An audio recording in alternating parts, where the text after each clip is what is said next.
আল্লাহ রাতের শেষ ভাগে প্রথম আসমান আইসা ডাকে, ও আমার গুনাহগার গোলামেরা কই? শয়তানের ধোঁকায় পড়ে গুনাহ করেছো, আমি আল্লাহ ক্ষমার দরজা খুইলা ডাকতেছি। আলা মিন মুস্তাগফিরিন ফাগফির লাহ, আলা মিন মুস্তারজিকিন ফারজুকা। ও গুনাহগারেরা, গভীর রাত, এখন সব অন্ধকার, অন্ধকারে কেউ কাউকে দেখে না, উঠো। ও বান্দা, এখন গাছের পাখিরা পর্যন্ত ঘুমায়, ঘরের মানুষেরাও ঘুমায়, নদীর মাছগুলো ঘুমায়, দোকানগুলো বন্ধ, কোলাহল নাই, নীরবে তুমি একা একা একটু উঠো, ওইটা সুন্দর করে আস্তে করে ওযু বানাও। ও দোকানওয়ালারা, ও ব্যবসায়ী বাবারা, ওরে দোকানদারি কইরা রাত্র 2টা 2:30টায় বাসায় যাও, যাইয়া তুমি ফ্রেশ হইয়া ঘুমায় যাও। তুমি যদি একটু চিন্তা করতা, এই টাইমে তো আমার মালিক আসমানে হাজির হয়ে গেছে, আমাকে ডাকতেছে। কত মানুষ ঘুমাইয়া যায়, উঠতে পারে না, আর তুমি ঠিক টাইমেই যায় বাসায় ঢুকছো। তুমি কি পারলা না ওযু বানাইয়া 2 রাকাত নামাজ পড়া সিজদায় গিয়া যদি কান্না করে বলতা, ও দয়ার মালিক, হারানো গোলাম তোমার দরওয়াজায় হাজির, মেহেরবানি করে তুমি মাফ করে দাও।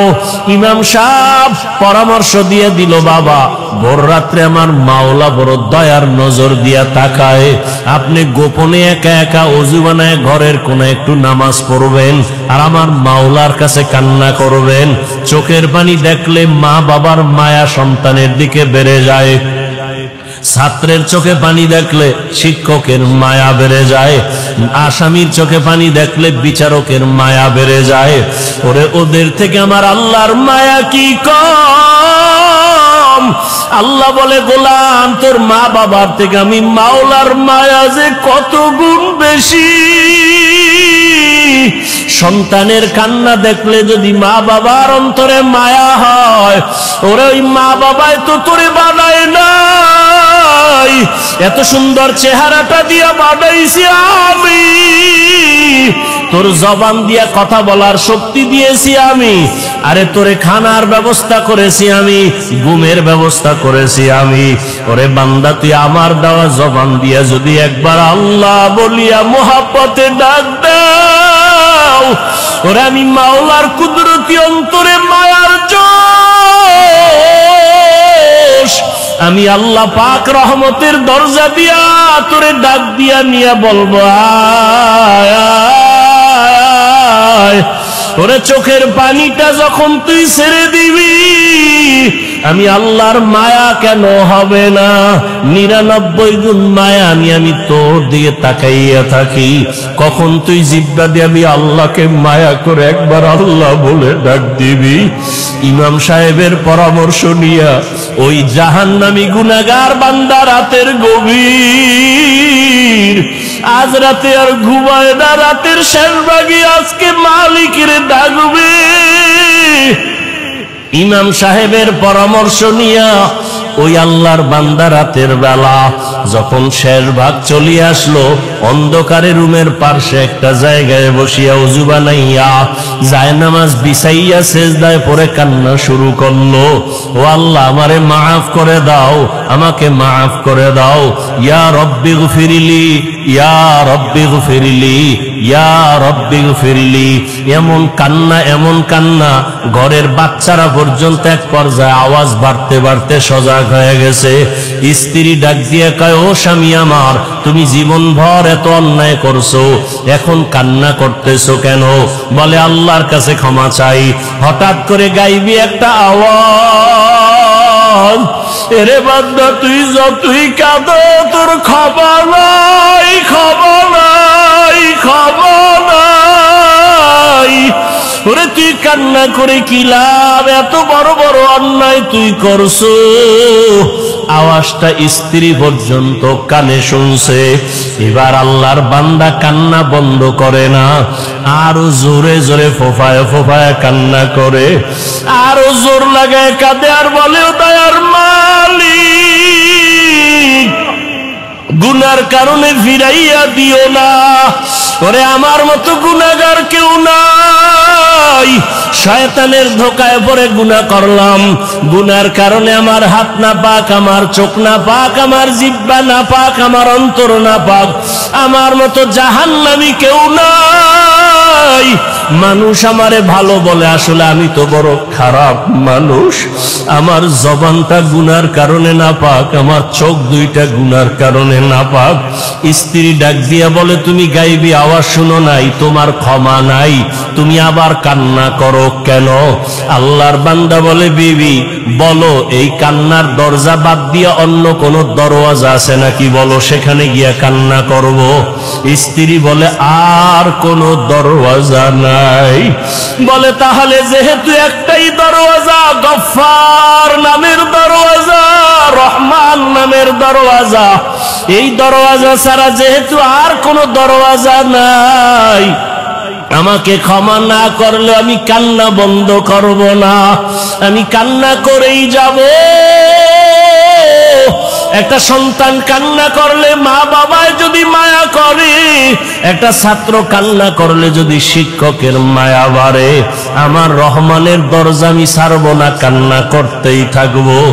আমার পরিণামে যা হবার হবে, তবে কান্না আর আমি বন্ধ করব না। এই বলি আবার কান্না শুরু, আর ডাকেও, দয়ার মালিক, তোমার বান্দা তুমি বানাইছো, তোমার ছেলে নাই, মেয়ে নাই, আমরাই তোমার আদরের গোলাম। শয়তানের ধোকায় পড়ে গুনাহ করেছি, গুনার দিয়ে তাকাইয়া ফিরাইয়া দিও না রে আল্লাহ। গুনার কারণে দিলটা পাথর, চোখে পানিও নাই।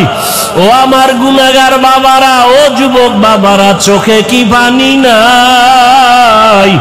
গুনার কথা স্মরণ করে আমার মালিকের ডাক দাও, আর আমার মালিকের কাছে ক্ষমা চাও। ওরে, আজকে রাত্রে তুমি এখানে আসো, কালকে কোথায় থাকবা জানা নাই। আল্লাহর বান্দা কান্না বন্ধ করে না, কান্না চালু রাখছে। এমন কান্নার এক পর্যায়ে হঠাৎ করে আবার গাইবি আওয়াজ, আল্লাহর পক্ষ থেকে আওয়াজ আসতেছে, ও বান্দার কাঁদিস না, তোর জীবনের গুনাহ মাফ, ওরে তোকে মাফ করে দেওয়া হয়েছে, আর কাঁদিস না। বান্দা আবার কান্না শুরু করলো, বলে, এতক্ষণ কান্না করেছি ভয়ে, আযাবের ভয়, এখন কাঁদি আমার মালিকের মুহাব্বত। যত কান্না করব তত মালিকের মায়া বেড়ে যাবে, আমার মাওলা আমার দিকে মায়ার নজরে তাকাইবেন। আলহামদুলিল্লাহ, الحمد لله الذي جعل الشمس والقمر بحسبان والنجم والشجر يسجدان وفضل زمانا على زمان كما فضل مكانا على مكان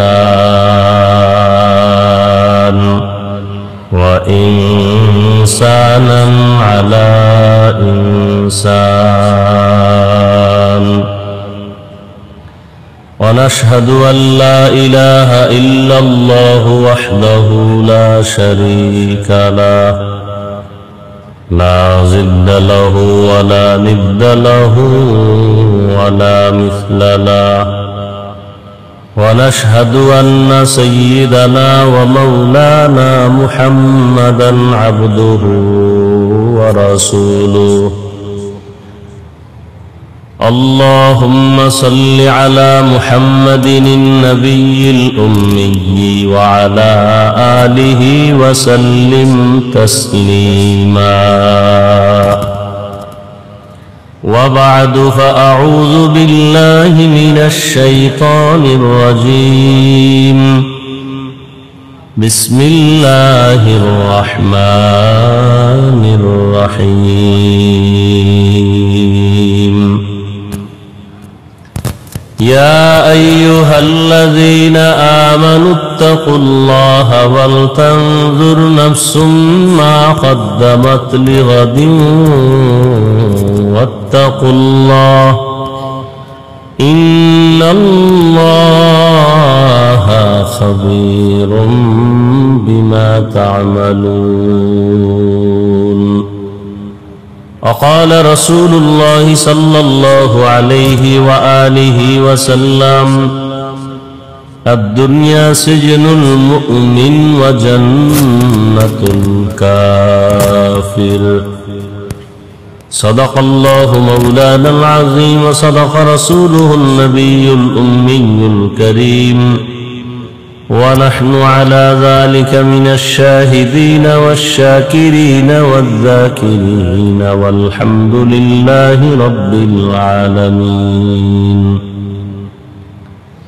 سبحانك لا علم لنا إلا ما علمتنا إنك أنت العليم الحكيم.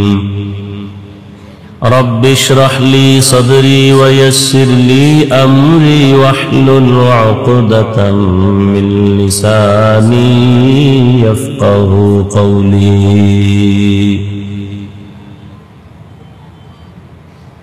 حقیقت کھل جائے گی بوقت امتحان تیرے. حقیقت کھل جائے گی بوقت امتحان تیرے کہ سستی میں یا محنت میں گزاری زندگی تو نے. کہ سستی میں یا محنت میں گزاری زندگی تو نے. محمد نے آ کر کفر کو مٹایا.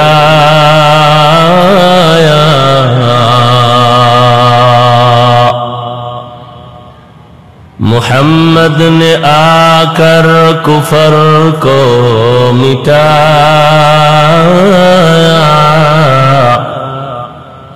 کفر کو مٹا کر صداقت بتایا. کفر کو مٹا کر صداقت بتایا.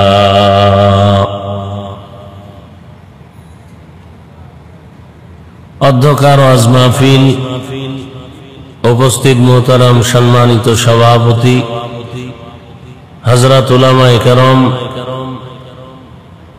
এলাকার বিভিন্ন স্থান থেকে আগত আল্লাহ পাকের আশিকিন, জাকিরিন, শাকিরিন, মুহিব্বিন, মুরব্বিয়ান এজম,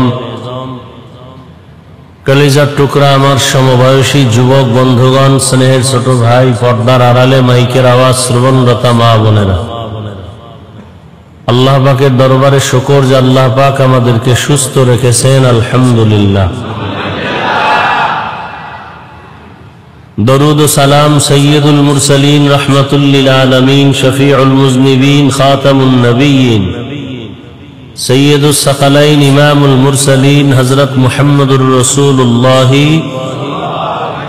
সাল্লাল্লাহু আলাইহি ওয়া আলিহি ওয়াসাল্লামের উপর সর্বোপরি শুকর যাদের অক্লান্ত পরিশ্রমের মাধ্যমে আজ সুন্দর আয়োজন, সময়, পরামর্শ, অর্থ দিয়ে দোয়া করে এই সুন্দর আয়োজনকে যারা সফলতার জন্য চেষ্টা করেছেন, প্রতিকূল আবহাওয়ার মধ্যেও আপনারাও আসছেন, আল্লাহ আমাদেরকে তৌফিক দিয়েছেন, এজন্য আরেকবার শুকর আদায়ার্থে পড়ি আলহামদুলিল্লাহ।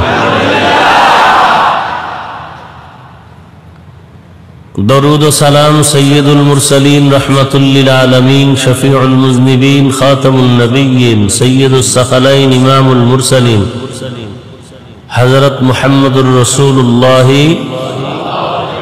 সাল্লাল্লাহু আলাইহি ওয়া আলিহি ওয়াসাল্লামের উপর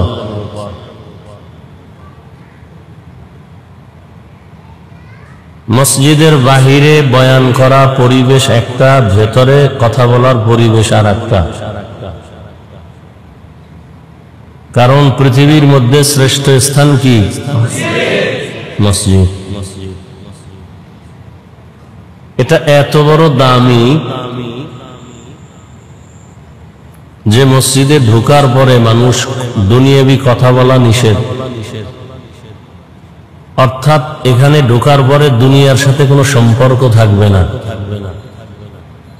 এখানে শুধুমাত্র আল্লাহর ঘর, আল্লাহর ইবাদত চলবে। ইস্তিগফার, দরুদ শরীফ, তেলাওয়াত, নফল নামাজ, ফরজ নামাজ আমলের উপরে থাকবে, দুনিয়ার কোনো চিন্তা অন্তরে থাকবে না। এই জন্য ঢুকতেই আমরা মসজিদে দোয়া পড়ি, আল্লাহুম্মা ইফতাহ লি আবওয়াবা, রহমতের সব দরজা তুমি খুলে দাও। অতএব আপনারা এখানে বসছেন, মসজিদের আদব যেন রক্ষা হয়, খুব সাবধান।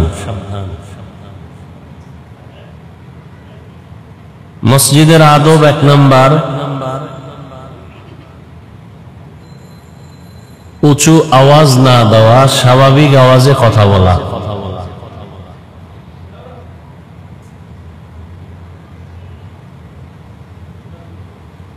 এবং এখানে ঢোকার পরে আমরা আল্লাহর ঘরে আসি,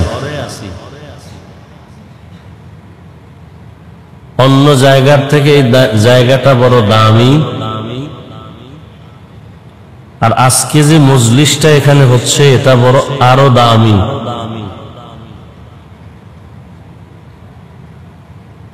আল্লাহ আমাদেরকে দয়া করে নিয়ে আসছেন এখান থেকে যেন আমরা দামি হয়েই বের হতে পারি।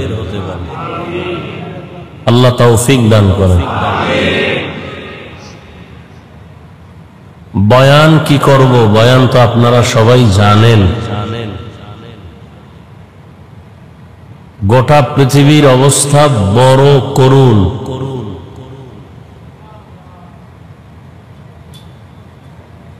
মানবতা নাই বললেই চলে।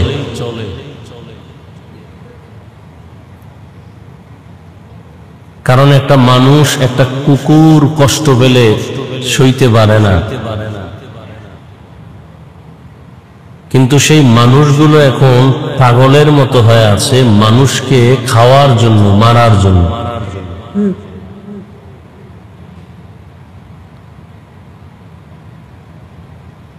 ইসলাম বিদ্বেষীদের এটাই টার্গেট, যে আমাদের ফায়দা হোক বা না হোক, আমরা খেতে পারি আর না পারি, আমরা শান্তিতে থাকতে পারি আর না পারি, ইসলাম আর মুসলমানদেরকে খেতেও দিব না, শান্তিতেও থাকতে দিব না।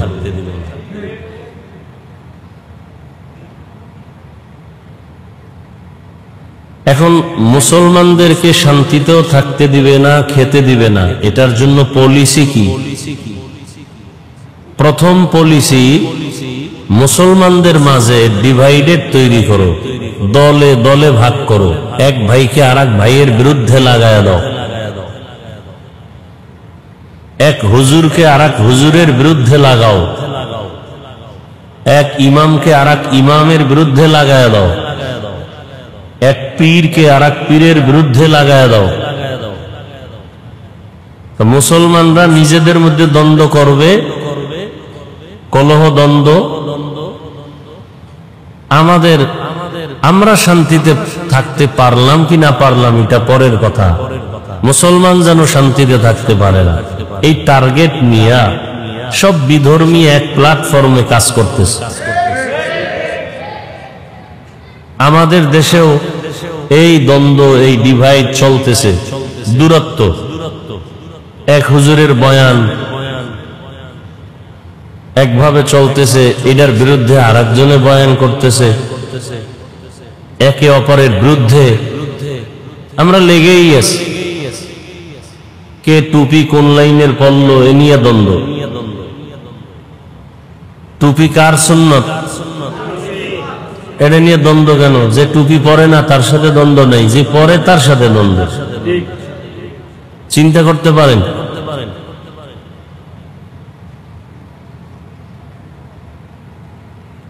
আলহামদুর পরে আমিন আস্তে জোরে নিয়া দ্বন্দ্ব, হাত বুকে বাঁধবেন না নাভির নিচে বাঁধবেন এ নিয়া দ্বন্দ্ব, আছে না নাই?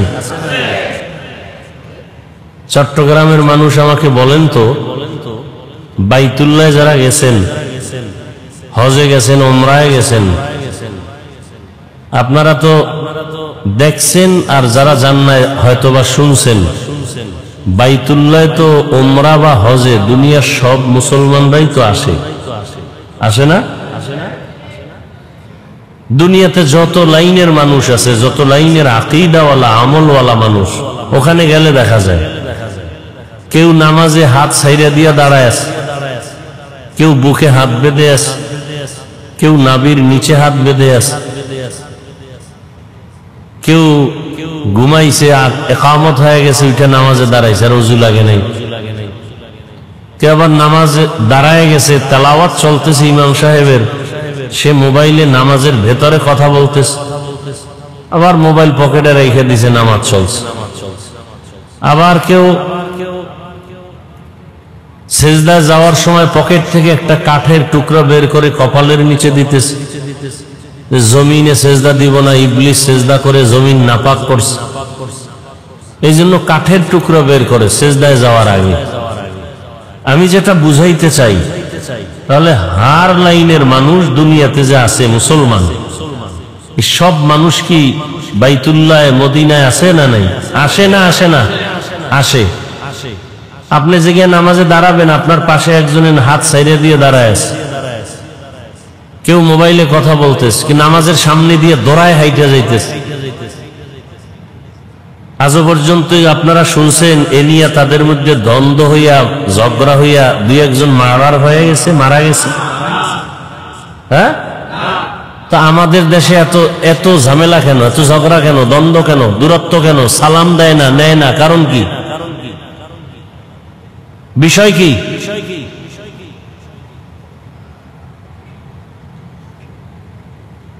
ওখানে দুনিয়ার সব লাইনের মানুষ যার যার হালাতে চলতেছে, কে হাত ছাইড়ে দিল কোনো খবর নেই, কে বুকে বাঁধলো চিন্তা নেই, কে নাভিতে বাঁধলো টেনশন নেই, দ্বন্দ্ব নাই, হাসি মুখে সালাম কালাম চলতেছে, কেউ কারো উপরে হিংসার নজরও দেয় না।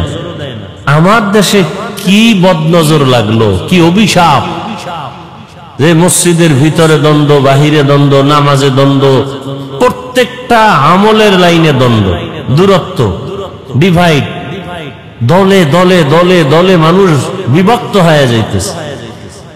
কারণ কি? এটা ইহুদিদের, বিধর্মীদের এক সুদূর প্রসারী ষড়যন্ত্রের এক প্রতিফলন। ওরা চায় আমাদেরকে আলাদা আলাদা করে দিবে, দিয়ে কি করবে? ইরাকের ধরো, সাদ্দাম শেষ, ইরাক শেষ, কি অজুহাত? যে অজুহাত দিল সে অজুহাত যারা দিছে তাদের মধ্যে অভাব নেই। কুয়েতকে ধরো, এভাবে একটা একটা মুসলমানকে ধৈর্য ধৈর্য শেষ করতেছে, আর এক মুসলমান দাঁড়ায় না, কারণ এদের মধ্যে আগের থেকেই দ্বন্দ্ব লাগায় রাখছে।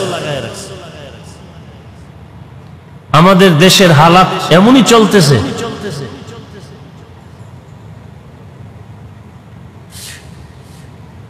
তাবলিগে যাওয়া যাবে না, পীরের কাছে যাওয়া যাবে না, যারা পীরের কাছে যায় এরা তাবলিগ পছন্দ করে না অনেকে, আবার একদল তাবলিগে আছে পীর মুরিদি পছন্দ করে না, আবার একদল এই লাইনে থাইকা জিহাদ পছন্দ করে না, আবার কেউ জিহাদের ময়দানে দৌড়াইয়া অন্য লাইন পছন্দ করে না। মানে এক মহা সমুদ্রের ভেজালের বেড়াজালে আমরা আবদ্ধ হয়ে আছি।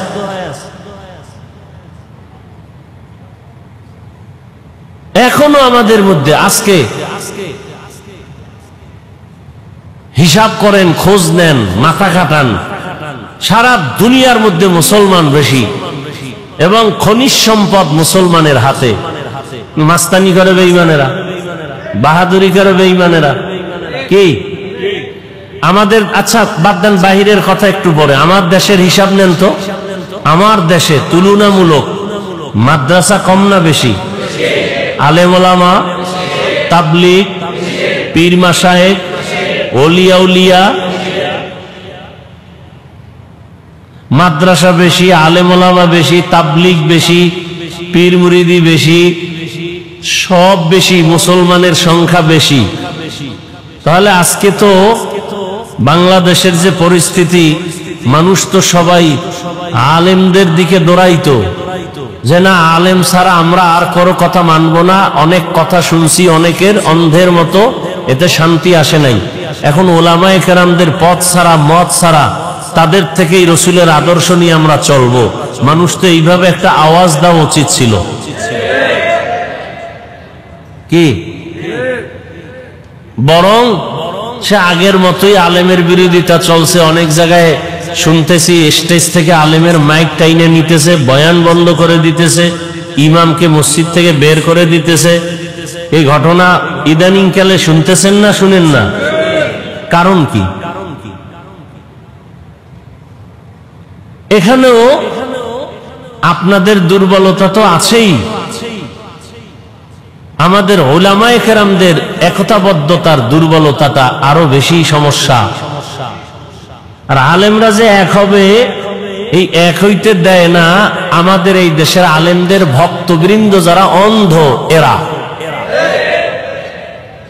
না আমি বয়ান করে গেছি, এখন এই এলাকায় বয়ানের পরে চলে গেছি, এই এলাকায় আরো বহুত মুসলমান আছে যারা আমার লাইনে না, মুসলমান, নামাজ পড়ে, রোজা রাখে, কিন্তু আমার লাইনের একটু ভিন্ন তরিকায় তারা চলে। তাদের লাইনের হুজুর আসার পরে এরে শুনাইছি, হুজুর হাফিজুর রহমান সাহেব তো এই কথা বলে গেছে, এইটা একটু কঠিন ভাবে আপনি আজকে সাইজ করতে হবে। হুজুরে তো আর আমারে টেলিফোন কইরা জিগায় না আপনি কইছেন নি, বা আমি কিভাবে বলছি, কোন নিয়তে বলছি, এটা তার হুজুরকে তারা বুঝাইতে পারে না, সে আবার আমার বিরুদ্ধে বলে গেল। এইভাবে দ্বন্দ্ব লাগায় রাখছে এই আলেম ওলামা হুজুরদের অন্ধ ভক্ত, যেটি এই মূর্খ ধর্মান্ধ, এদের কারণে।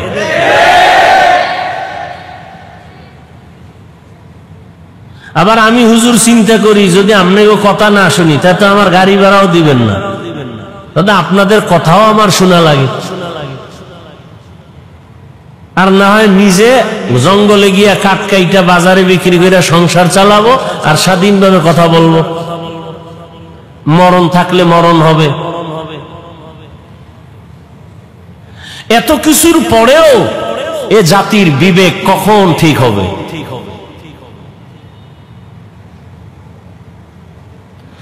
আল্লাহ সব ভাইকে হেদায়েত দান করেন। আমাদের মাঝে এই সব কিছুর মূল কারণটা কি?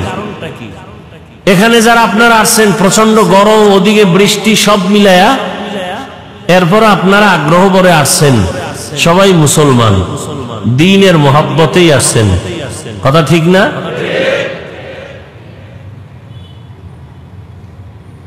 আসার পরে দ্বীনের মহব্বত নিয়ে আসলেন, আমরা মুসলমান, নবীর আশেক, আপনিও মুসলমান, আমিও মুসলমান, আপনার আল্লাহ আমার আল্লাহ দুইজন না একজন?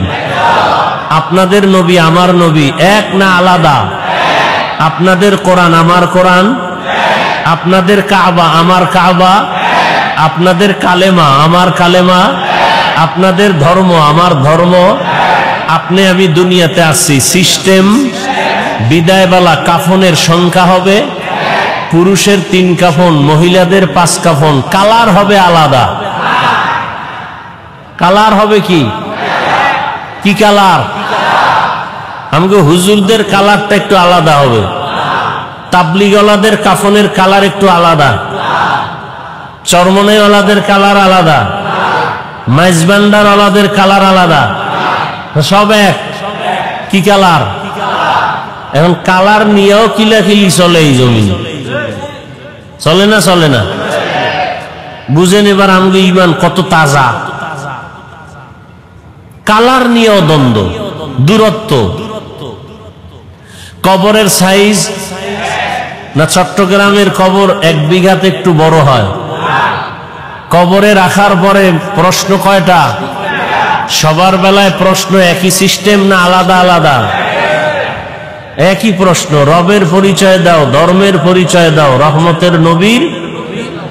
তুমি কোন দল করো, তুমি কোন পীরের মুরিদ, তুমি কয় টাকার মালিক, তুমি কত নাম্বার শিক্ষিত, এগুলি প্রশ্ন করা হবে? তাহলে আপনার আমার আল্লাহ এক, নবী এক, কোরআন এক, কাবা এক, ধর্ম এক, কালেমা এক, মরণকালের কাফন এক, কালার এক, কবরের সাইজ এক, প্রশ্ন এক, কি আবার কি সব এক। তাহলে আমাদের মাঝখানে এত দূরত্ব কেন? আর আপনাদেরকে আমার বয়ান শুনাইতে হবে কেন? বয়ান তো করবো যারা আল্লাহ চিনে না, নবী চিনে না, কোরআন বুঝে না, হাদিস বুঝে না, কিয়ামত বুঝে না, এদেরকে বয়ান শুনাবো। আপনারা তো, আমি যে আল্লাহ মানি আপনারাও সে আল্লাহ মানেন, আমি যে নবী মানি আপনারাও সে নবী মানেন, তাহলে আপনাদেরকে বয়ান করব কেন? অথচ আপনাদেরকে বয়ান করব শুধু তাই না, করতে করতে জীবন শেষ। আমি একা হাজার হাজার হাজার আলেম ওলামা, সবার বয়ানের এক আওয়াজ, আল্লাহর গোলাম হও, রসুলের আদর্শের মালা গলায় লাগাও। না তাবলীগওয়ালারা বলে যে তোমরা নামাজ ছেড়ে দাও, তা আপনারা এখনো নামাজ পড়েন না কেন? রোজা রাখেন না কেন? দাড়ি রাখেন না কেন? টুপি পরেন না কেন? মরার পরে করবেন? হ্যাঁ, বড় কঠিন হালাত। আল্লাহ আমাদের সহি বুঝ দান করেন।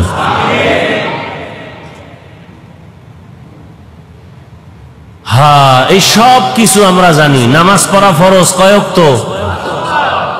এই কত ওয়াক্ত নামাজ?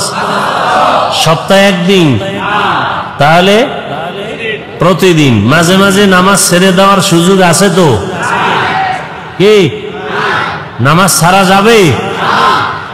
তা পড়েন না কেন? সবই আপনারা বলতেছেন, আবার আপনারাই নামাজ পড়েন না। এখানে বহু আল্লাহর বান্দা আছে, আজকে ফজর পড়েন নাই, জোহর পড়েন নাই, আসর পড়েন নাই, মাগরিব পড়েন নাই, এশা পড়েন নাই। ফজর পড়বেন কিনা তারও কোনো নিশ্চয়তা নাই, অথচ দাবি করেন আশেকে রসুল, দাবি করেন খাজা মঈনুদ্দিন চিশতি আজমিরির ভক্ত, শাহ আমানতের ভক্ত, শাহ মখদুমের ভক্ত, শাহ জালাল রহমতুল্লাহ আলাইহের ভক্ত, বাইজিদ বুস্তামির ভক্ত। যারা এই সমস্ত আল্লাহ আল্লাহদের ভক্ত দাবি করে, নামাজ পড়ে না। বাইজিদ বুস্তামি, খাজা মঈনুদ্দিন চিশতি, শাহ মখদুম, শাহ আমানত, শাহ জালাল, শাহ পরান, এরা বোধহয় নামাজ পড়তেন না। কি জানেননি? এরা নামাজ পড়তেন, রোজা রাখতেন, দাড়ি রাখতেন না, রাখতেন, পর্দা করতেন না। কি সত্য কথা বলেন? পড়তেন। তাহলে আপনারা করেন না কেন? তাহলে বোঝা গেল আপনারা আসল ভক্ত না, আপনারা ভক্ত নামের ধোঁকাবাজ।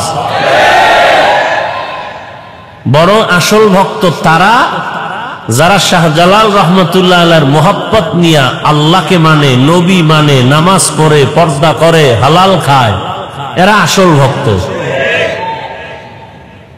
শাহজালাল রহমতুল্লাহ আলাইহি আল্লাহর মোহাব্বতে জীবনে বিবাহ করেন নাই। জীবনে কি করেন নাই? খাজা মঈনুদ্দিন চিশতি আজমিরির ইতিহাস জানেন? এই চট্টগ্রামে খাজা মঈনুদ্দিন চিশতি আজমিরির সব ভক্ত এক জায়গায় কইরা যদি জিগাই তার পীরের নাম কি, খাজা মঈনুদ্দিন চিশতি আজমিরির দৌরত্ব কত?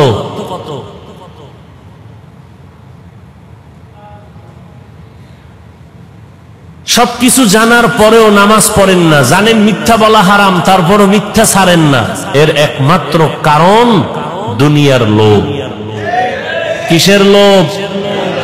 এই যত বড় শাইখুল হাদিস, পীর সাহেব, টুপিওয়ালা, আলেম ওলামা, দুনিয়ার লাইনে দেখেন উল্টা পাল্টা চলাফেরা, কথাবার্তা, শুধু দুনিয়ার লোভ। দুনিয়ার লোভ তিন প্রকার। কয় প্রকার? সম্মানের চেয়ারের লোভ, সম্পদের লোভ, যৌবনের লোভ। এই তিন লোভে পইরা, তিন লোভের কোন একটায় গ্রেফতার হইয়া সমস্ত মানুষ দুনিয়ার পেছনে দৌড়ায়। আল্লাহ গেছে, রসুল বলে গেছে। কয় লোভে পড়িয়া? তিন লোভ। আমি যদি আল্লাহকে মানি, নবী মানি, তো সম্মানের চেয়ার পাবো না। এই চেয়ার পাওয়ার লোভে অনেকে আল্লাহকে মাঝে মাঝে মানে, মাঝে মাঝে মানে না। নবীজির তরিকা মাঝে মাঝে মানে, মাঝে মাঝে ছেড়ে দেয়। কেন? চেয়ার ঠিক রাখার জন্য। আর একটা লোভ হলো টাকা পাওয়ার লোভ। যদি আমি রসুলের আদর্শ মতোই পরিপূর্ণ চলি, তাহলে আমার হাদিয়া, আমার টাকা পয়সা অর্জন হবে না। এই টাকা পাওয়ার আশায় করে অনেকে রসুলের আদর্শ মাঝে মাঝে মনের চাহিদা অনুযায়ী মানে, মাঝে মাঝে ছেড়ে দেয়। আর একটা হলো যৌবনের লোভ। এই ক্ষমতার লোভে পড়িয়া বহু আল্লাহর বান্দারা আল্লাহর থেকে দূরে, টাকার লোভে পড়িয়া বহু আল্লাহর বান্দা বান্দি আল্লাহর রাস্তা থেকে দূরে, যৌবনের লোভে পড়িয়া বহু আল্লাহর বান্দা বান্দি দুনিয়ার পেছনে পাগলের মতো দৌড়ায়। এজন্য সব জায়গায় কথাটা বলি, বাংলাদেশে একটা জেলার নাম আছে গোপালগঞ্জ, আসেনি? ওই জেলার মধ্যে একটা থানার নাম আছে টুঙ্গিপাড়া, শুনছেননি? ওই টুঙ্গিপাড়ার মধ্যে দুনিয়াদারেরা জানে এক নেতা আছে, আমরা উলামায়ে কেরাম আখিরাতওয়ালারা জানি আখিরাতের এক বাদশা আছে ওখানে। ওলিয়ে কামেল, মুর্শিদে মোকাম্মেল, জবরদস্ত আলেম, যেমন তেমন আলেম না, আলেম কুল শিরোমণি, হাজারো লাখো আলেমের ওস্তাদ, এবং দুনিয়ার লাইনে বড় একজন রাজনীতিবিদ, নেতা, পাওয়ারফুল, ওলিয়ে কামেল, মুর্শিদে মোকাম্মেল, হযরতুল আল্লাম শামসুল হক ফরিদপুরি রহমতুল্লাহ আলাইহি।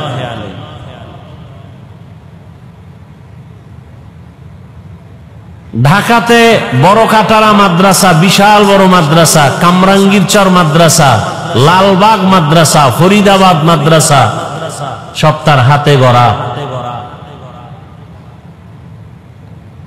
পাকিস্তান পিরিয়ডে ইংলিশের উপরে ডক্টরেট ডিগ্রি নেওয়া সেই শামসুল হক ফরিদপুরি রহমতুল্লাহ আলাইহি বাগের বাচ্চা ছিলেন, সুন্নতের উপর এতটা মজবুত ছিলেন, দুনিয়ার কোন দুনিয়াদারকে পরোয়া করতেন না। ওই সময় রাজনীতির কোন এক গোলটেবিল বৈঠকে আইয়ুব খানের পক্ষ থেকে একটা মিটিং ডাকা হয়েছিল। কোন এক পর্যায়ে তাকে কিছু নরম কিছু স্বার্থের কথা বলা হয়েছিল। শামসুল হক ফরিদপুরি তখন বলেছিলেন যে আইয়ুব খানের গোলামেরা টাকা দিয়া গরু কিনা যায়, শামসুল হক রে কিনা যায় না। তিনি বয়ানের এক পর্যায়ে অনেকগুলো কিতাব লিখেছেন। তিনি একটা বয়ানের মধ্যে বলে গেছেন, পৃথিবীতে যত মানুষ দেখো সব পাগল। সবাই কি? এমন একজন মানুষ নাই যে পাগল না। ডাক্তার পাগল, ইঞ্জিনিয়ার পাগল, প্রফেসর পাগল, হুজুর পাগল, রিক্সা ড্রাইভার পাগল, ক্ষমতায় যারা আছে পাগল, যারা নাই এরাও পাগল। এক কথায় দুনিয়াতে পাগল ছাড়া কোনো মানুষ। কেউ নারীর পাগল, কেউ গাড়ির পাগল, কেউ ক্ষমতার পাগল, কেউ টাকার পাগল। কি আছে না নাই? দিন রাত নাই, পাগলের মতো দৌড়াচ্ছে, বিদেশ যায়, মা মারা গেছে বাদ দাও, বাপ মারা গেছে বাদ দাও, বিদেশের চাকরি ছাড়া যাবে না। কিসের পাগল? টাকার পাগল, ক্ষমতার পাগল। নামাজে দাঁড়াইয়াও ক্ষমতা, ঘুমের মধ্যে ক্ষমতা, ঘুমের থেকে উঠার পরে ক্ষমতা। যারা যেই জিনিসের পাগল তারা 24 ঘন্টা সেই জিনিস নিয়ে জিকির করে আর ফিকির করে। যে নারীর পাগল তার 24 ঘন্টা জিকির আর ফিকির, বলেন না কেন? যারা গাড়ির পাগল তারা 24 ঘন্টা জিকির আর ফিকির। যারা বাড়ির পাগল 24 ঘন্টা জিকির আর ফিকির, ঢাকাতে বাড়ি আছে এরপরও জিকির ফিকির, চট্টগ্রামে বাড়ি দরকার, আবার জিকির কানাডায় করব, সিঙ্গাপুরে করব, কক্সবাজারে বাড়ি করব। এর কি কিসের পাগল? যে নারীর পাগল তার 24 ঘন্টা ফিকির নারী, যে ক্ষমতার পাগল তার 24 ঘন্টা ফিকির কি? ক্ষমতা। তাহলে দুনিয়ার সবাই পাগল, কেউ ক্ষমতার পাগল, কেউ নারীর পাগল, কেউ টাকার পাগল। এই সব পাগলের মধ্যে একদল উত্তম পাগল আছে, এরা টাকার পাগল না, বাড়ির পাগল না, গাড়ির পাগল না, ক্ষমতার পাগল না, এরা আল্লাহকে পাওয়ার পাগল। কাকে পাওয়ার? যে ক্ষমতার পাগল সে কি চায়? ক্ষমতা। যে নারীর পাগল সে কি চায়? যে টাকার পাগল সে কি চায়? টাকার পাগল এমন হওয়া হইছে বাবার পকেট মারে, মায়ের মারে, এক পর্যায়ে টাকার জন্য মাকে মাইর দেয়, বাবারে জবাই করে। কিসের পাগল? ও কি চায়? টাকা চায়। বাপ না, বাপ সামনে বাধা, বাবারে মারো। আমার দরকার টাকা, মা বাধা হইছে, মাকে মেরে ফেলো। আমার দরকার টাকা, দোকানওয়ালাকে মেরে ফেলো। টাকার পাগল। নারীর পাগল যারা, এরা বলে মা ছাড়বো, বাপ ছাড়বো, আমার নারী ছাড়বো না। দুই রশিতে একজনার ফাঁসি। তাহলে যারা দুনিয়ার পাগল, এগো চিন্তা ফিকির দুনিয়া দুনিয়া দুনিয়া। আর যারা আল্লাহর পাগল, এরা কি চায়? এরা হাঁটতে চলতে সবসময় খালি কি ফিকির করে? অন্তরে ফিকির আল্লাহ, জবানে জিকির আল্লাহ, উঠতে বসতে শুধু আল্লাহকেই ডাকে। কাকে ডাকে?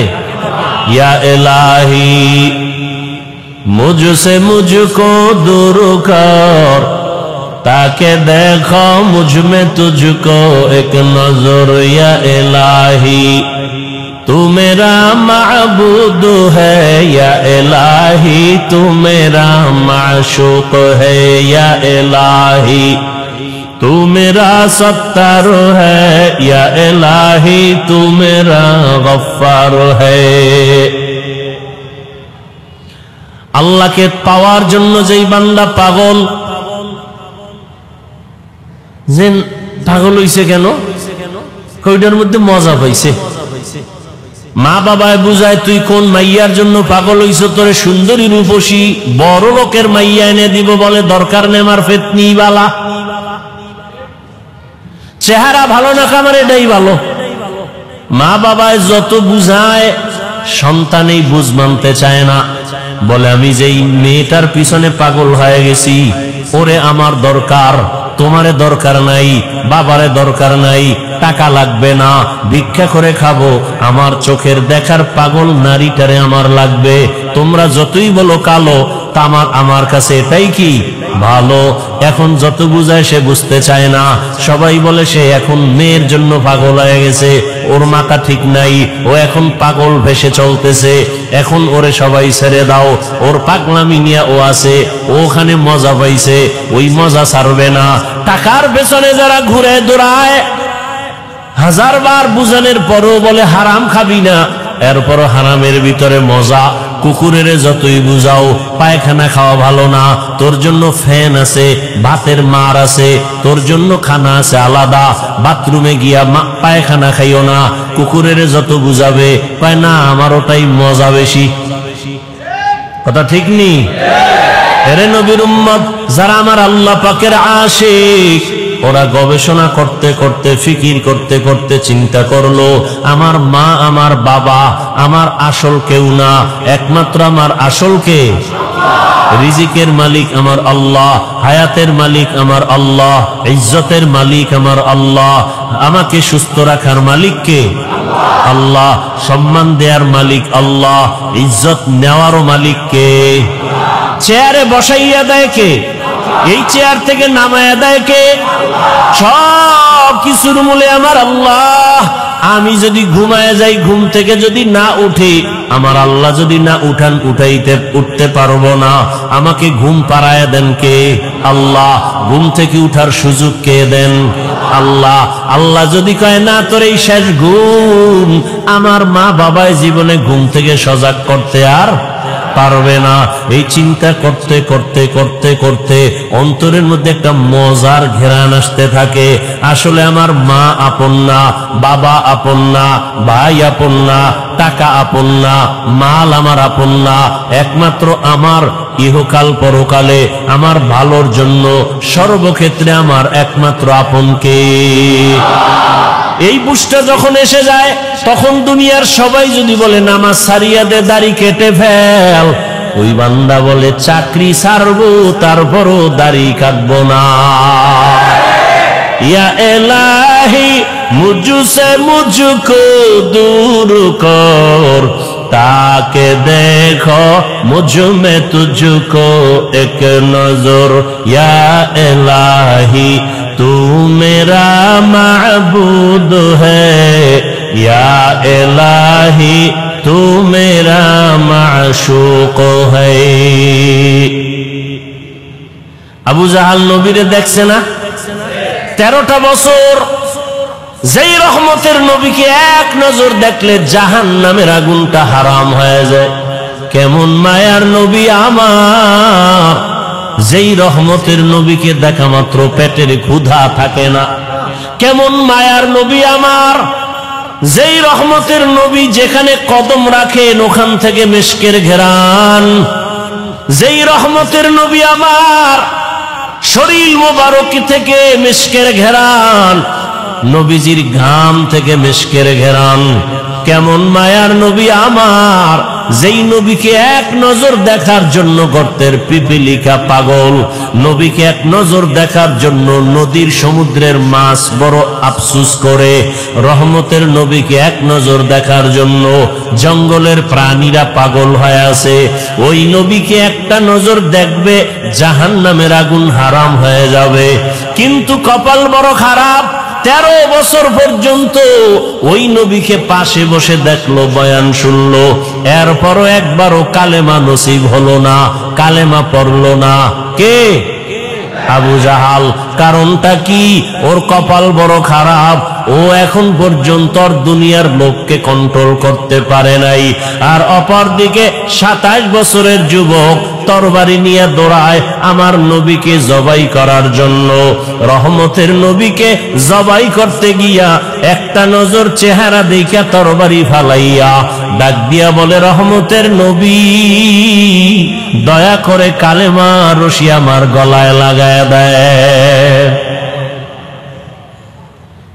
13 বছর নবীরে দেখিয়াও কালেমা পড়ে না, বরং বিরোধিতা। আর 27 বছরের যুবক নবীজিকে মারতে গিয়া, জবাই করতে গিয়া কালেমার মালা গলায় পড়ছে। কে? কে?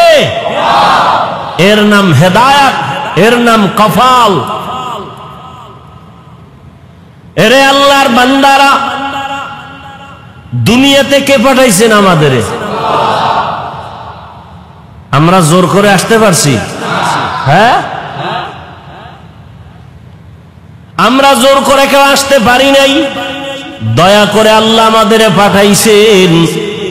আল্লাহ যদি না পাঠাইতেন আসার কোনো সুযোগ ছিল না। আল্লাহ দয়া করে পাঠাইছেন। কেন? বলে আমার ইবাদত করার জন্য। তোমার কাজ একটা, শুধু আমার ইবাদত। তবে ইবাদতটা দুনিয়ার মধ্যে থাকিয়া করবা, জঙ্গলে গিয়া না। সংসারও করবা, ব্যবসা করবা, চাকরি করবা, এর মাঝে দিয়া জবান দিয়া আমার আল্লাহরে ডাকবা। নামাজের সময় নামাজও পড়বা, মা বাবার হকও আদায় করবা, স্ত্রীর হকও আদায় করবা, সন্তানের হকও আদায় করবা, প্রতিবেশীর হক আদায় করবা, ভাইয়ের হক আদায় করবা, বোনের হক আদায় করবা, তোমার বাবার হক আদায় করবা, মুরব্বীর হক আদায় করবা। এর মধ্য দিয়া তুমি আমার হকও আদায় করবা। সব ঠিক রাইখা যখন তুমি আমি আল্লাহকে আল্লাহ বলে ডাক দিবা, তোমার ওজনটা অনেক বেড়ে যাবে। আমি আল্লাহ দুনিয়ায় পাঠাইলাম, দুনিয়ার কাজের মাঝখান দিয়া আল্লাহর ইবাদত করবা। এই কাজের জন্য আমি পাঠাইলাম। দুনিয়া ছাড়া এই ইবাদত আলাদা জায়গায় করা যাবে না। দুনিয়াতেই দিলাম আমি ইবাদত করার জন্য। এখন ইবাদতটা করা মাত্র তুমি চলে আসো, তোমার থাকার জায়গা জায়গা দুনিয়া না, তোমার ঘুমানোর জায়গা দুনিয়া না, আরামের জায়গা দুনিয়া না। আমি আল্লাহ তোমার চির শান্তির জন্য আরামের ঘর বানায় রাখছি জান্নাত। বেহেশত আযাকে আযারে নবাসত, কাছে রাবা কাছে কারে নবাসত।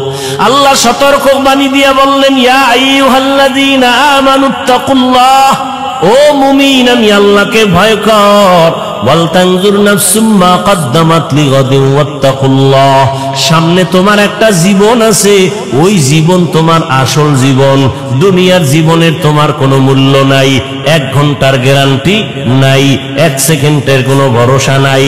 ওরে আল্লাহর বান্দা, তোমার আসল জীবন হলো চক্ষু বন্ধ হওয়ার পরের জীবন। ওই জীবনটা তোমার আসল জীবন, ওই জীবন তোমার অনন্তকালের জন্য।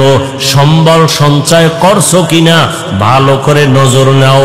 ওয়াত্তাকুল্লাহ, আমি আল্লাহকে ভয় করো। বারবার আল্লাহ ভয় করার কথা কেন বলেন?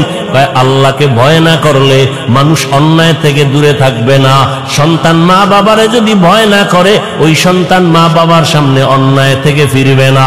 ছাত্র যদি শিক্ষকের ভয় না করে, ওই ছাত্র অন্যায় থেকে ফিরবে না। বিচারকরে যদি আসামি ভয় না করে, ওই আসামি কখনো বিচারকের সামনে অন্যায় করার থেকে ফিরবে না।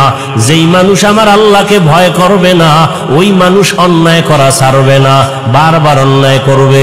আর যেই সন্তান মা বাবাকে ভয় করবে, ওই সন্তানটা গোপনে গোপনে 2-1টা অন্যায় করলো, মা বাবা আসলে অন্যায় থেকে ফিরে যাবে, আর গুনাহ করবে না। মা বাবার শাস্তির ভয়ে ছাত্র মাঝে মাঝে অন্যায় করে, শিক্ষকের বিচারের ভয় আর করে না। ঠিক এই বান্দা, আমার আল্লাহর ভয় যখন অন্তরে আসবে, তখন জীবন দিবে, আল্লাহর বিরুদ্ধে কোনো কাজ করবে না। আর এই আল্লাহর ভয়টা অন্তরে জমা করার জন্য একমাত্র রাস্তা আল্লাহওয়ালাদের সোহবত। আল্লাহওয়ালা যারা, আল্লাহর ওলি, এদের নেক নজর, এদের দোয়া, এদের পরামর্শ। কারণ কিয়ামত পর্যন্ত আর 1 সেকেন্ডের জন্য জমিনে নবীজি আসবেন? কালেমার দাওয়াত দিতে নবী আসবেন? চট্টগ্রামে নবীজি আইসা কালেমার দাওয়াত দিবেন? ঢাকাতে নবীজি আইসা কখনো কালেমার দাওয়াত দিবেন? নবী আর জীবনে দাওয়াত দিতে আসবেন না। সাহাবায়ে কেরাম আসবেননি? আসবেন না। এরপরে আইম্মায়ে কেরামরা আসবেননি? আসবেন না।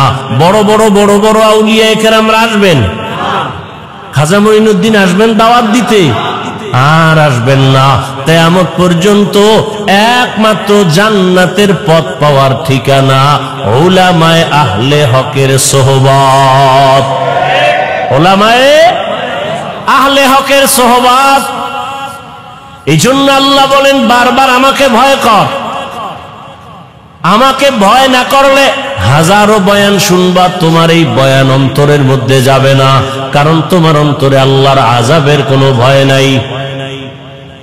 ইন্নাল্লাহা খাবীরুম বিমা তা'মালুন, তুমি যা করো এই বিষয়ে অগ্রিম সবকিছু কে জানেন? আল্লাহকে ফাঁকি দেওয়া যাবে? ফাঁকি দেওয়া যাবে না। আল্লাহ বলে, বান্দা আমাকে ভয় কর, গুনাহ থেকে দুনিয়ার মহব্বত সারিয়া আখিরাতের লাইনে তুমি মজবুতি অর্জন করো, আখিরাতের বাজার ঠিক মতো করো। আখিরাতের বাজার হলো ইবাদত। আখিরাতের বাজার কি? ইবাদত মানে কি শুধু নামাজ? হাসি দিবেন ইবাদত, কান্না করবেন ইবাদত, মা বাবার সাথে কথা বলবেন ইবাদত, আপনি বিবাহ শাদী করবেন ইবাদত, চাকরি করবেন ইবাদত, ব্যবসা করবেন ইবাদত, লেখাপড়া করবেন ইবাদত। সব কিছু আল্লাহর মোহাব্বত নিয়ে করবেন, নবীর আদর্শ মেনে করবেন, ইবাদত হয়ে যাবে। বাথরুমে গিয়ে বসে থাকবেন, সেটাও আপনার ইবাদত হিসাবে পরিণত হবে, যদি আল্লাহর মোহাব্বত, রসুলের আদর্শ অনুযায়ী বাথরুম করেন। আল্লাহর মোহাব্বত আর কার আদর্শ? আর কারো আদর্শ মানা যাবে না। সব আদর্শ ভেজাল, নির্ভেজাল আদর্শ মদিনার রসুলের। দুনিয়ার সব আদর্শ নাপাক। সব আদর্শ একমাত্র পাক আদর্শ কি? রহমতের নবীর আদর্শই কি? পাক। রহমতের নবীর আদর্শ গ্রহণ করার কারণে মক্কার চূড়ান্ত খারাপ মানুষ জান্নাতের অগ্রিম টিকিট হাতে নিয়েছেন, ঠিক না? কয়জন? কয়জন? রসুলের আদর্শের কারণে আল্লাহ জান্নাতের টিকিট তাদের হাতে দিয়েছেন। তারা মরিয়াও অমর, এখনো তাদের নাম যশ খ্যাতি এত সুনাম। সমস্ত সাহাবায়ে কেরামদের নাম শুনিয়া মানুষের দিলের মধ্যে মায়া লাগে। এমন এমন ঘটনা বললে মানুষ চোখের পানি ধরে রাখতে পারে না, কান্না কান্না। তাদের এত সুন্দর আমল, এত সুন্দর ইলম, এত সুন্দর নামাজ, এত সুন্দর তেলাওয়াত, এত সুন্দর তাকওয়া, এত সুন্দর ইখলাস, এরপরেও জান্নাতের টিকিটও হাতে রেডি, এরপরেও কান্না কান্না কান্না, সারা দিন সারা রাত শুধু কান্না। মালিকের দরবারে কেমনে দাঁড়াবো, হ্যাঁ অন্ধকার কবরে কেমনে একা থাকবো। তাদের সম্মান কমছে? কমে নাই। আচ্ছা, আমাদের বর্তমান হালাত, সারা দুনিয়ার অবস্থা বড় খারাপ। এই খারাপের ভিতরে যাদের কাছে রসুলের আদর্শ আছে এদের অবস্থা অনেক সম্মানের, অনেক শান্তির।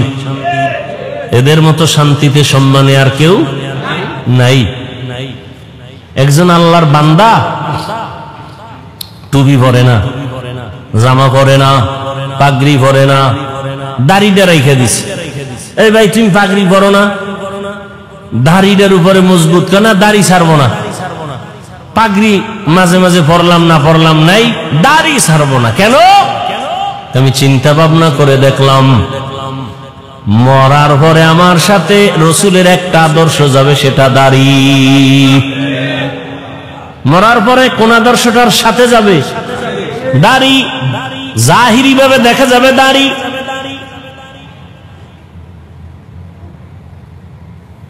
এটাই রসুলের আদর্শের প্রতীক। এই জন্য রহমতের নবী তার আদর্শর বয়ান দিয়া মানুষকে এমন ভাবে দ্বীনের দিকে আকৃষ্ট করে ফেললেন। দুনিয়ায় থাকিয়া আখিরাতের বাজার করো। এই যে বাজারে দোকানদারি ব্যবসা করে, এটা কি নিষেধ? বাজারে যাও, বাজারে যাইয়াও দুনিয়ার বাজারে গিয়াও আখিরাতের বাজার করো। কেমনে? যখন তুমি দুনিয়ার বাজারে যাও জরুরত সারার জন্য, রাস্তার ডানে হাঁটো, নজর নিচের দিকে রাখো। তোমার দোকানে কাজ সাইরা তাড়াতাড়ি আবার বাসায় চলে যাও। বাজারে সব বেশি সময় কাটায়ও না, কারণ দুনিয়াতে যত খারাপ জায়গা আছে নবীজি বলেন এর থেকে সব থেকে খারাপ জায়গা কি? বাজার। বাথরুম খারাপ না, কি খারাপ? বাথরুমের খারাপ না বলিয়া নবীজি বাজারকে খারাপ বললেন কেন? বাথরুমে ওই গুনাহ হয় না, বাজারের মধ্যে যেই পরিমাণ গুনাহ হয়। এজন্য নবী বলেন আদ-দুনিয়া সিজনুল মুমিন ওয়া জান্নাতুল কাফের। দুনিয়া হলো মুমিনের জন্য জেলখানা, বেঈমানের জন্য শান্তির জায়গা, বালাখানা। দুনিয়াতে যত শান্তি বেঈমানেরা করবে, পরকালে ওদের শান্তি নাই। আর মুমিনেরা যত কষ্ট দুনিয়ায় করবে, পরকালে ওদের কোনো কষ্ট নাই। তাহলে দুনিয়া মুমিনের জন্য জেলখানা মানে কি? অশান্তি। অতএব শান্তির দোয়া করার কোনো কায়দা নাই। তবে যদি আখিরাতের লাইনে চলে, আল্লাহ দুনিয়াতেও তাকে বোনাস শান্তি দিবেন। বোনাস কি দিবেন? আপনি টুপি মাথায় দেন না কেন? মাথা গরম হয়ে যায়। যেই গরম। আর আমারে যদি আপনি লাখ টাকা দিয়ে বলেন টুপি পরা যাবে না, আপনার গরম আছে, আমার গরম নাই কি? আসলে আল্লাহর প্রতি মহব্বতের পার্সেন্ট আপনার কম। একজন আল্লাহর বান্দা বলে আমি ফরজ আমল তো করবই, নফল আমি ছাড়ব না। আর একজনে বলে নফল লাগে না। নফল আর একজনে ফরজ পর্ব তো পর্বই, নফলও ছাড়ব না। আর একজন মুমিন, সে আশিকে রাসূল, বলে আমার নফল লাগে না।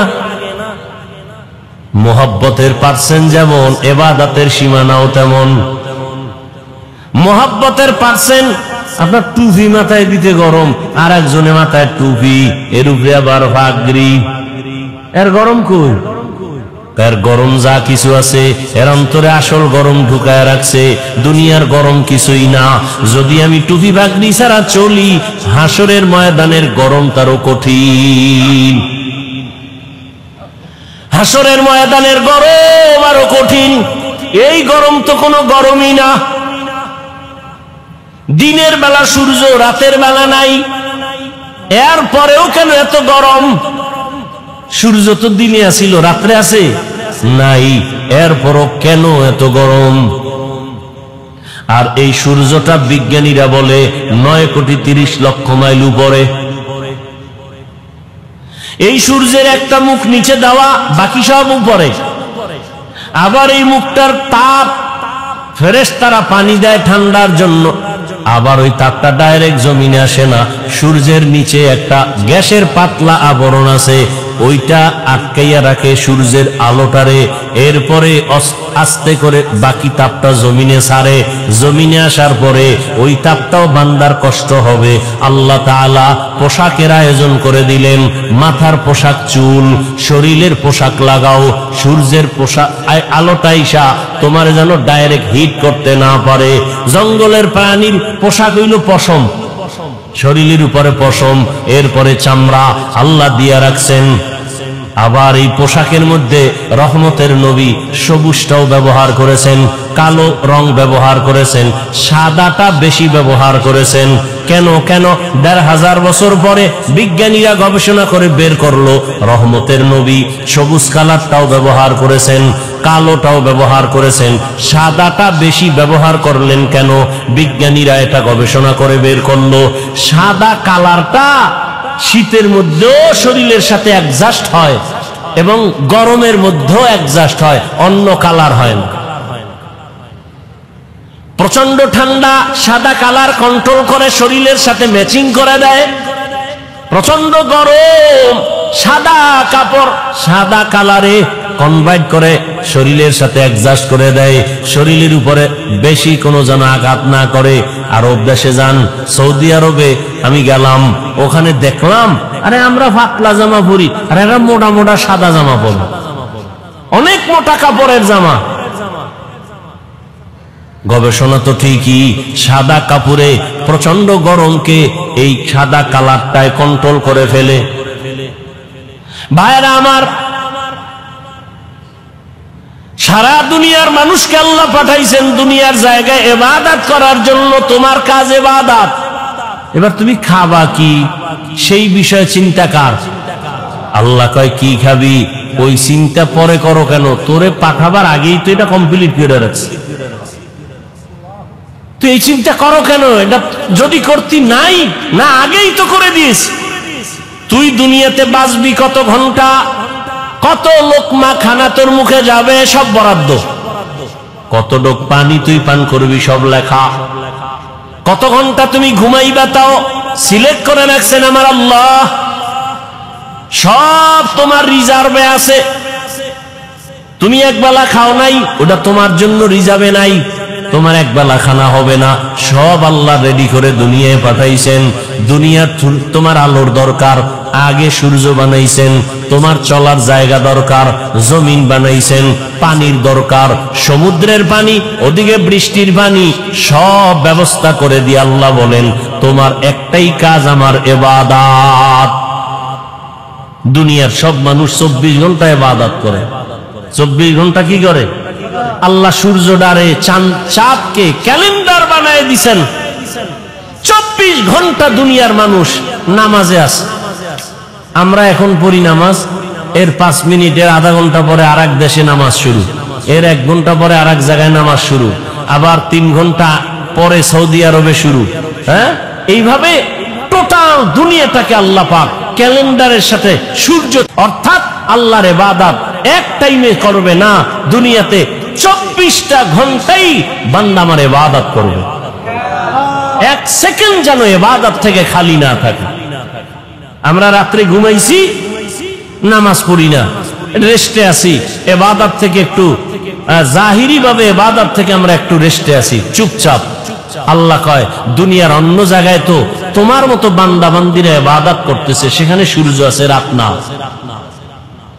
এখন তুমি যদি বলো ওই আরব দেশের যখন নামাজ পড়ে আমি তখন পড়ব, এই চিন্তা যদি লেবানন করে, লন্ডন করে, আমেরিকা করে, তাহলে ইবাদত এক টাইম হবে আর এক টাইম হবে না। আল্লাহ কয় না না, আমি পাঠাইছি ইবাদতের জন্য। 24 ঘন্টার সেকেন্ডে সেকেন্ডে সারা দুনিয়ার মানুষ ইবাদত করবে। এজন্য রাত আমি ঘুরায় ঘুরায় দিছি, দিন আমি ঘুরায় ঘুরায় রাখছি। সূর্যটা ঘুরে ঘুরে আলো দেয়, ঘুরে ঘুরে আলো দেয়। এখানে রাত, ওখানে দিন, ওখানে দিন, এখানে রাত, ঠিক নেই? আল্লাহ নিজাম করে দিলেন, সিস্টেম করে দিলেন, তার বান্দারা সব সময় ইবাদতের মধ্যে থাকবে। ওই আল্লাহর ইবাদতের জন্য বান্দা, তোমাকে বড় পীর, মাওলানা, মুফতি, মুহাদ্দিস, এমএ পাস, বিএ পাস করা লাগবে না। তোমার অন্তর পরিশুদ্ধ করা লাগবে, অন্তর গুনাহমুক্ত করতে হবে। আর অন্তরকে যদি গুনাহমুক্ত করতে চাও, এই জমিনের মধ্যে একা একা সম্ভব না। অন্যের মাধ্যমে তোমার অন্তর পরিশুদ্ধ করো। অন্যের মাধ্যম অন্য কারা? একমাত্র নবীজির আদরের বন্ধু উলামায়ে আহলে হক। সমস্ত উলামায়ে আহলে হক ওয়ারাসাতুল আম্বিয়া, আম্বিয়া কেরামের ওয়ারিস। আলেম ওলামা ছাড়া আমার রসুলের আর কোন আপন বন্ধু কেউ নাই। অতএব এদের কথা শুনে আমল করো। নবী বলেন এদের কথা শুনে যদি চলো, আমি রসুল তোমার উপরে খুশি। আল্লাহ কয় রসুল যার উপরে খুশি, আমি আল্লাহ তার উপরে খুশি। আর আমি আল্লাহ যার উপরে খুশি, সে বিনা হিসাবে জান্নাতি। আতিনা ফি দারে দুনিয়া না হাসান, আতিনা ফি দারে উকবা না হাসান, ইয়া গিয়াসাল মুস্তাগীসিন ইহদিনা লাফতিখারা বিল উলুমে ওয়াল গিনা। আল্লাহর ইবাদতের জন্য নিজেকে আত্মসমর্পণ করে দাও। আমি যে যত কাজ করব সব আমার আল্লাহর রাজি খুশি অনুযায়ী হতে হবে।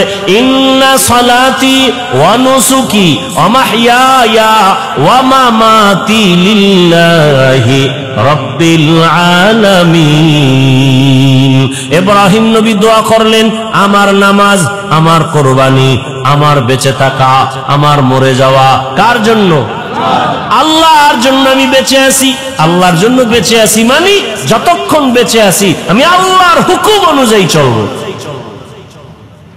আমার ব্যবসা বাণিজ্য সবকিছু আমার আল্লাহর জন্য। আমার নামাজ, আমার রোজা, আমার তেলাওয়াত, আমার জিকির, আমার সব ব্যবসা বাণিজ্য কার জন্য? আল্লাহর জন্য। যারা ব্যবসা করবে, ওই ব্যবসায়ী বান্দা কোনোদিন কাস্টমারের সাথে মিথ্যা কথা বলবে না। আল্লাহর জন্য যারা ব্যবসা করবে, কোনদিন কাস্টমারকে মাপে কম দিবে না। 2 নাম্বার মালের 1 নাম্বার বলবে না। কোনদিন কোন আল্লাহর বান্দা বান্দির সাথে ধোঁকাবাজি করবেন। আর এমন ব্যবসায়ীকে রসুল বলেছেন, আমি রসুলের সাথে তুমি জান্নাতে থাকবা। তাহলে আল্লাহ পাক বুঝাইলেন, দুনিয়ার মধ্যে থাকিয়া আখেরাতের বাজার করো। আখেরাতের বাজার যদি করতে চাও, দুনিয়ার রং তামাশায় তোমাকে গ্রাস করে ফেলতে পারে। তবে আমার ভয় অন্তরে জমা রাখো। আমার ভয়টা যদি অন্তরে জমা রাখো, দুনিয়ায় তোমাকে আকৃষ্ট করতে পারবে না। তবে একা একা পারবা না। যাদের মধ্যে আল্লাহর ভয় আছে, তাদের সাথে সম্পর্ক লাগায় দাও। আল্লাহর ওলি জমিনে আছে, যারা নামাজ ছাড়া 1 সেকেন্ড সময় কাটায় না। নামাজের সময় নামাজ, বাকি টাইম জিকির, তেলাওয়াত। এই মানুষগুলোর চেহারা দিয়ে যতক্ষণ তাকাইবা, তোমার অন্তরে শুধু আল্লাহর কথাই মনে পড়বে। দুনিয়ার কোনো চিন্তা তোমার অন্তরে থাকবে না।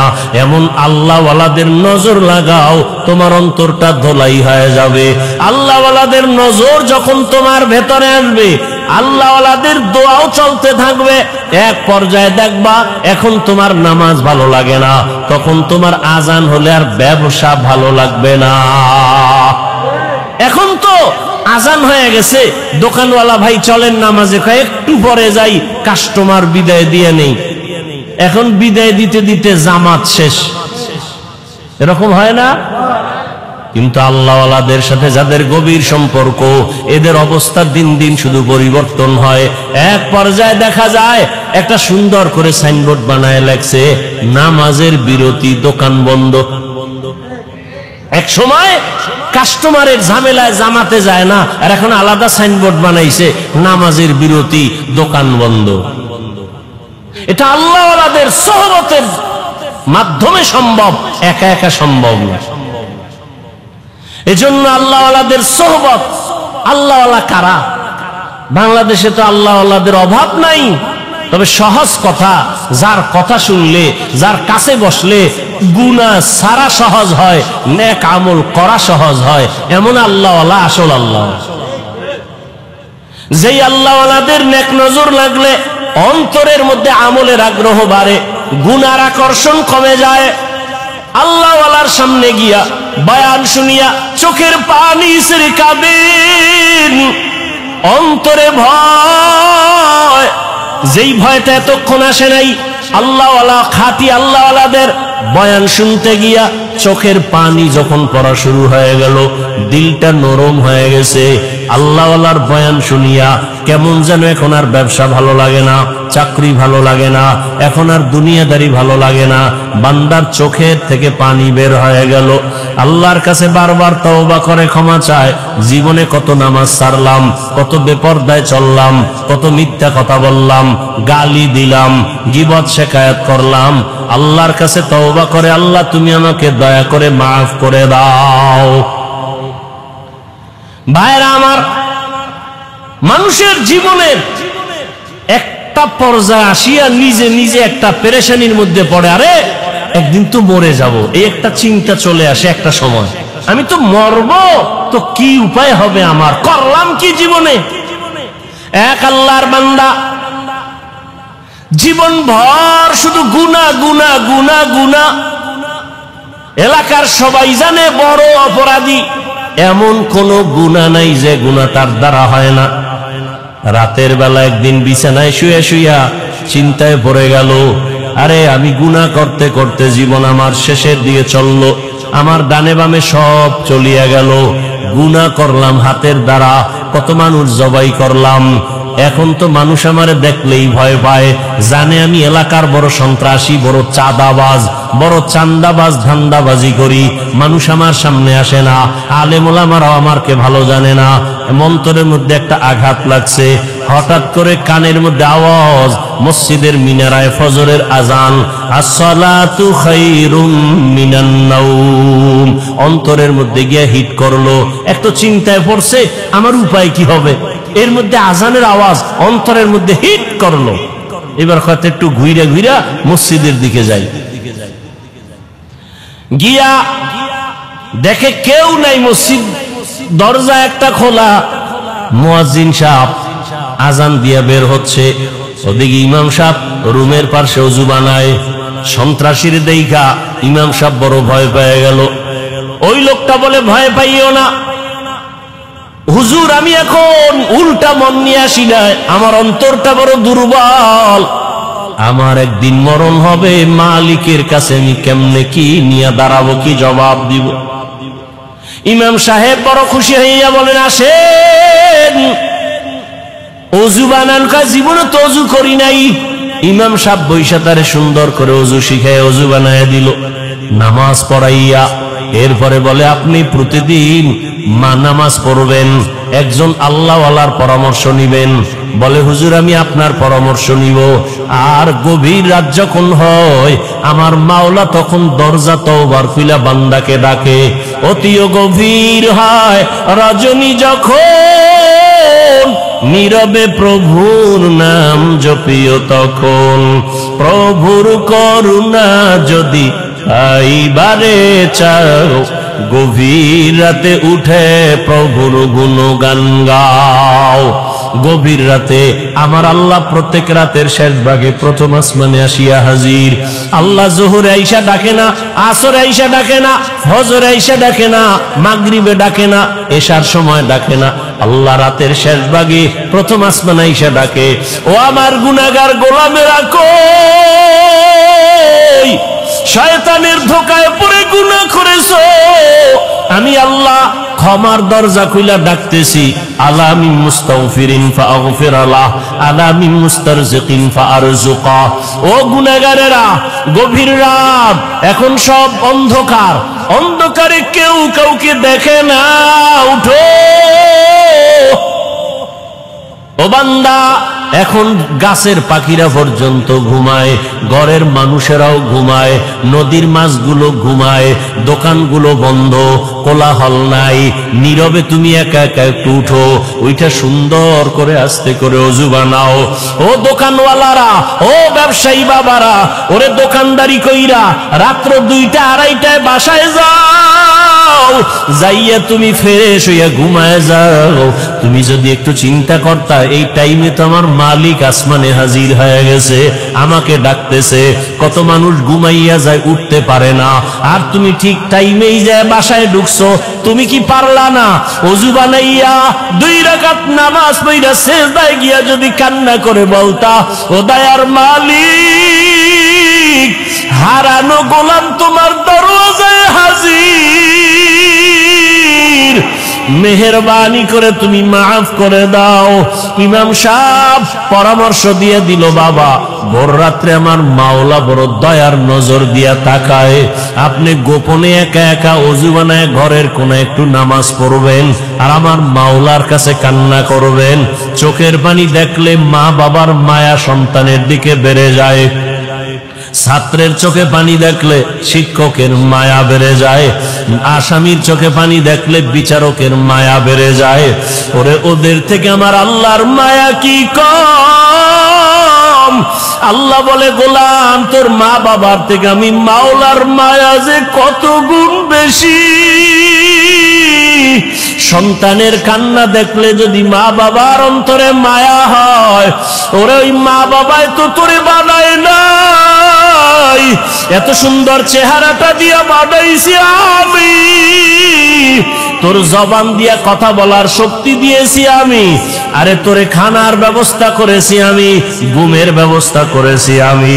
ওরে বান্দা, তুই আমার দেওয়া জবান দিয়া যদি একবার আল্লাহ বলিয়া মোহাব্বতে ডাক দাও, ওরে আমি মাওলার কুদরতি অন্তরে মায়ার জোশ, আমি আল্লাহ পাক রহমতের দরজা দিয়া তোরে ডাক দিয়া নিয়া বলবো, আয় আয়। ওরে চোখের পানিটা যখন তুই ছেড়ে দিবি, আমি আল্লাহর মায়া কেন হবে না? 99 গুণ মায়া নিয়ে আমি তোর দিকে তাকাইয়া থাকি। কখন তুই জিব্বা দিয়ে আমি আল্লাহকে মায়া করে একবার আল্লাহ বলে ডাক দিবি? ইমাম সাহেবের পরামর্শ নিয়া ওই জাহান্নামী গুনাহগার বান্দা রাতের গভীর, আজ রাতে আর ঘুমায় না, রাতের শেষ ভাগে আজকে মালিকের ডাকবে। ইমাম সাহেবের পরামর্শ নিয়া ওই আল্লাহর বান্দা রাতের বেলা যখন শেষ ভাগ চলিয়ে আসলো, অন্ধকারে রুমের পার্শ্বে একটা জায়গায় বসিয়া ওযু বানাইয়া জায়নামাজ বিছাইয়া সিজদায় পড়ে কান্না শুরু করলো, ও আল্লাহ আমারে মাফ করে দাও, আমাকে মাফ করে দাও, ইয়া রব্বি গফিরলি, ইয়া রব্বি গফিরলি, ইয়া রব্বি গফিরলি। এমন কান্না, এমন কান্না, ঘরের বাচ্চারা পর্যন্ত এক পর্যায়ে আওয়াজ বাড়তে বাড়তে সজাগ হয়ে গেছে। স্ত্রী ডাক দিয়ে কয়, ও স্বামী আমার, তুমি জীবনভর এত অন্যায় করছো, এখন কান্না করতেছো কেন? বলে, আল্লাহর কাছে ক্ষমা চাই। হঠাৎ করে গাইবি একটা আওয়াজ, এরে বান্দা তুই যতই কাঁদো তোর ক্ষমা নাই, ক্ষমা নাই, ক্ষমা নাই। ওরে তুই কান্না করে কি লাভ? এত বড় বড় অন্যায় তুই করছো। আওয়াজটা স্ত্রী পর্যন্ত কানে শুনছে। এবার আল্লাহর বান্দা কান্না বন্ধ করে না, আরো জোরে জোরে ফোফায় ফোফায় কান্না করে, আরো জোর লাগায় কাঁদে আর বলে, ও দয়ার মালিক, গুনার কারণে ফিরাইয়া দিও না, করে আমার মতো গুনাহগার কেউ নাই, শয়তানের ধোকায় পড়ে গুনাহ করলাম, গুনার কারণে আমার হাত না পাক, আমার চোখ না পাক, আমার জিহ্বা না পাক, আমার অন্তর না পাক, আমার মতো জাহান্নামী কেউ নাই। মানুষ আমারে ভালো বলে, আসলে আমি তো বড় খারাপ মানুষ, আমার জবানটা গুনার কারণে না পাক, আমার চোখ দুইটা গুনার কারণে না পাক। স্ত্রী ডাক দিয়া বলে, তুমি গাইবি আওয়াজ শুনো নাই, তোমার ক্ষমা নাই, তুমি আবার কান্না করো কেন?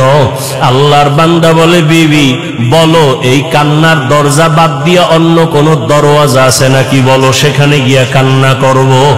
স্ত্রী বলে, আর কোন দরওয়াজা নাই।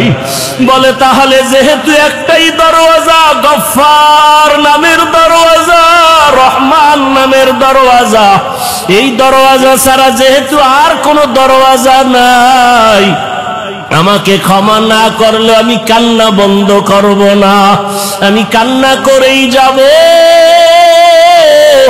একটা সন্তান কান্না করলে মা বাবায় যদি মায়া করে, একটা ছাত্র কান্না করলে যদি শিক্ষকের মায়া বাড়ে, আমার রহমানের দরজা আমি ছাড়ব না, কান্না করতেই থাকবো। আমার পরিণামে যা হবার হবে, তবে কান্না আর আমি বন্ধ করব না। এই বলি আবার কান্না শুরু, আর ডাকেও, দয়ার মালিক, তোমার বান্দা তুমি বানাইছো, তোমার ছেলে নাই মেয়ে নাই, আমরাই তোমার আদরের গোলাম, শয়তানের ধোকায় পড়ে গুনাহ করেছি, গুনার দিয়ে তাকাইয়া ফিরাইয়া দিও না রে আল্লাহ, গুনার কারণে দিলটা পাথর, চোখে পানিও নাই। ও আমার গুনাহগার বাবারা, ও যুবক বাবারা, চোখে কি পানি নাই? গুনার কথা স্মরণ করে আমার মালিকের ডাক দাও, আর আমার মালিকের কাছে ক্ষমা চাও। ওরে আজকে রাত্রে তুমি এখানে আসো, কালকে কোথায় থাকবা জানা নাই। আল্লাহর বান্দা কান্না বন্ধ করে না, কান্না চালু রাখছে। এমন কান্নার এক পর্যায়ে হঠাৎ করে আবার গাইবি আওয়াজ, আল্লাহর পক্ষ থেকে আওয়াজ আসতেছে, ও বান্দার কাঁদিস না, তোর জীবনের গুনাহ মাফ, ওরে তোকে মাফ করে দেওয়া হয়েছে, আর কাঁদিস না। বান্দা আবার কান্না শুরু করলো, বলে, এতক্ষণ কান্না করেছি ভয়ে, আযাবের ভয়, এখন কাঁদি আমার মালিকের মুহাব্বত। যত কান্না করব তত মালিকের মায়া বেড়ে যাবে, আমার মাওলা আমার দিকে মায়ার নজরে তাকাইবেন, এই জন্য আমি বেশি বেশি কান্না করতেছি।